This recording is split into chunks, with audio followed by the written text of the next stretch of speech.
Welcome to Gabaz. Let's talk about the position of players and substitutions and talk about it. I am amazing person. I am Joshua Daro, who are currently studying at Mindoro State University, and I am a third year college student, Bachelor of Science in Hospitality Management.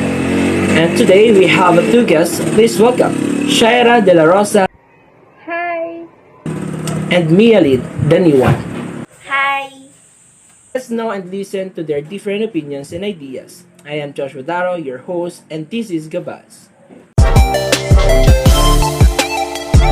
Welcome to our program. This is Gabaz. So let's start talk about the position of players.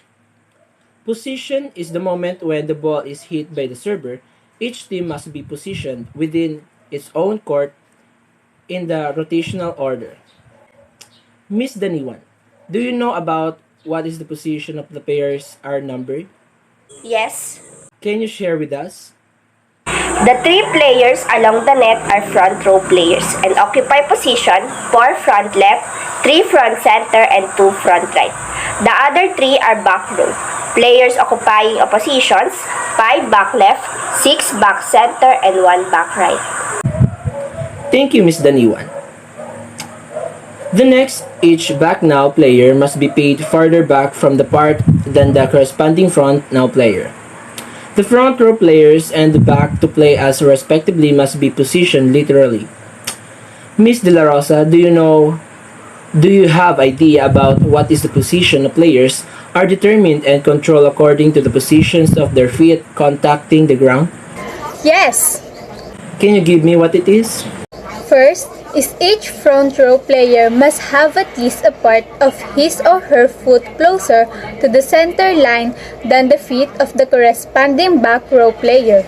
Second is each right, left side player must have at least a part of his or her foot closer to the right, left sideline than the feet of the center player of his row. Thank you, Miss Shaira. And also the position of the player once the ball has been served. The players may be moved around and occupy any position on their court and the free zone. The next that we tackle is all about substitution of players. Miss Danioan, can you give some insight about what is the substitution of the players? A substitution is the act by which a player leaves the court and another player occupies his or her position, and also it is the substitution requires the referee's authorization. There are 4 types about substitution of players. The first is limitations of substitutions. Miss De La Rosa, do you have idea about the 3 limitations of substitutions? Yes! The first is the 6 substitutions in the maximum permitted per team %. 1 or more players may be substituted at the same time. Second is a player of the starting lineup may leave the game and re-enter, but only once in a set and only to his or her previous position in the lineup. And the last is a substitution player may re-enter the game but only once per set in the place of starting lineup player, and he or she can only be replaced by the player whom she or he replaced. The second type of substitutions of player is exceptional substitution. It is an injured player who cannot continue playing should be substitute gully. If this is not possible, the team is entitled to make an exceptional substitution rather. The third type of substitutions of the player is the substitutions of player. Miss De La Rosa, what is the substitutions of player? Substitution of player is an expelled or disqualified player must be replaced through a legal substitution. If this is not possible, the team is declared incomplete. And the last part of substitution of player is illegal situation.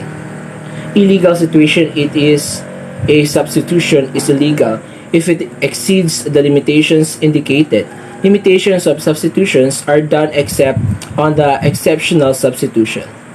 Miss Danioan, when a team has made an illegal substitution and a play has been resumed, what is the procedure shall apply? A. The team is penalized with loss of rally. B. The substitution is rectified.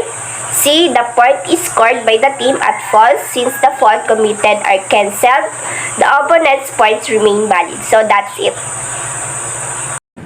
So thank you very much for your idea that brings brightness to all these questions, and you really have a great opinion about it. So again, thank you very much for joining us here. Thank you very much for your presence, and it's really a good day. Again, I am Joshua Dara, your host, and this is Gabas.